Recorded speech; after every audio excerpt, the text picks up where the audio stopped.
का ऑगस्ट हप्ता जमा झाला, आता सप्टेंबर हप्ता पण सुरू झाला. सप्टेंबर, हो, ऑगस्टचे तुमच्या खात्यामध्ये पैसे आले ना 1500 रुपये, आता सप्टेंबरचे पण 1500 रुपये सुरू आहेत. परंतु काय झालेलं आहे, ऑगस्टचा हप्ता भरपूर लाडक्या बहिणींच्या खात्यामध्ये आला नाही. का आला नाही? कारण काही बहिणींचं आधार कार्ड बँकेशी लिंक नव्हतं, त्यामुळे हप्ता देण्यात आला नाही. हे कारण मी तुम्हाला सांगू शकतो बरं. मग काही वेगळ्या कारणाने तर काही पैसे थांबवले जाऊ शकत नाही. हे जे कारण आहे, या कारणानेच तुमचे पैसे थांबवले गेले असतील, ज्यांना ऑगस्टचा हप्ता आला नाही त्यांच्यासाठी.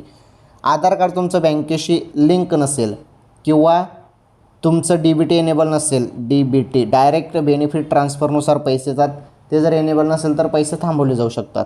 किंवा तुम्ही अपात्र असाल, कारण अपात्र बहिणींचा हप्ता डायरेक्टली बंद झालेला आहे.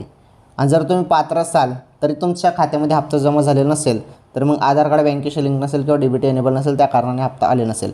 आणि सप्टेंबरचे 1500 रुपये सप्टेंबर महिन्याच्या एंडिंगपर्यंत खात्यामध्ये येऊन जातील. ओके, अजून सुरुवात झाली नाही, एंडिंगपर्यंत येतील.